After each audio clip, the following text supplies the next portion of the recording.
આ 5 વાતોનું ખાસ ધ્યાન રાખો જો તમે તમારું નવું ઘર પરચેસ કરવા જઈ રહ્યા છો તો. મિત્રો, કહેવામાં આવે છે ને કે દુનિયાનો છેડો એટલે કે ઘર.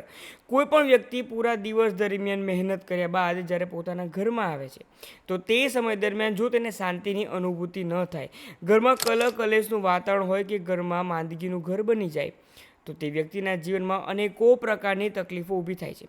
અને તેથી જ કહેવામાં આવ્યું છે કે જે પ્રમાણે મનુષ્યનું શરીર પંચમહાભૂતનું બન્યું હોય છે તે પ્રમાણે આપણા ઘરમાં પણ એટલે કે આપણા વાસ્તુમાં પણ 5 પ્રકારના તત્વોની ઉર્જા રહેલ છે. જો તે 5 ઉર્જાને તમે જો બેલેન્સ કરી દેશો તો તમારું ઘર તમારા જીવનમાં ખૂબ સફળતા તો તમને અપાવશે, પરંતુ તમને શાંતિની અનુભૂતિ કરાવશે. 5 તત્વો કયા છે? તેમાં પ્રથમ છે જળ તત્વ, વાયુ તત્વ, અગ્નિ તત્વ, પૃથ્વી તત્વ અને આકાશ તત્વ.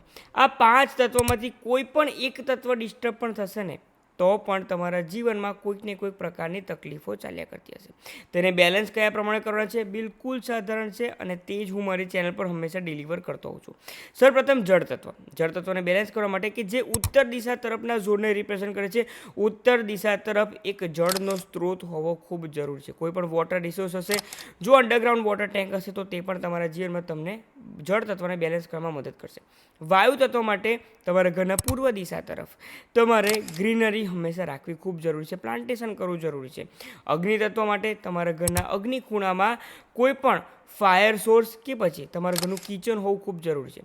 પૃથ્વી તત્વ માટે સાઉથ વેસ્ટ એરિયામાં તમારા ઘરનો ફોટો પણ હોવો જરૂરી છે અને સાથે સાથે તમારા પિતૃઓનો ફોટો કે તમારા ઘરના મેઇન અર્નિંગ પર્સનનો માસ્ટર બેડરૂમ હોવો પણ જરૂરી છે. અને આકાશ તત્વને બેલેન્સ કરવા માટે તમારા ઘરનો સ્ટડી રૂમ હોય કે પછી તમારા ઘરમાં જે કોઈ પણ બુક્સ, કિતાબો જે કંઈ પણ હોય છે તેના માટે તમારે પુસ્તક ત્યાં રાખવા જોઈએ. શક્ય બને તો એક સેલ્ફ બનાવીને ત્યાં તમારો એક મોટિવ જે લાઈફનો હોય છે તે પણ તમે રાખી શકો છો, જેના કારણે આ 5 તત્વોને તમે ખૂબ જ સારી રીતે કોઈને પણ ન સમજાય ને તે રીતે કોઈ પણ વાસ્તુ ઉપાય કરી આવીને તમારા ઘરમાં તેને બેલેન્સ કરી શકશો. નેક્સ્ટ વિડીયોમાં આપણે સમજીશું કે કયા પ્રમાણે આ 5 તત્વો ખોરવાઈ જવાથી, ડિસ્ટર્બ થવાથી તમારા જીવનમાં તે તકલીફ આવી શકે છે. વન બાય વન તમામ તત્વોને આપણે હવે સમજીશું.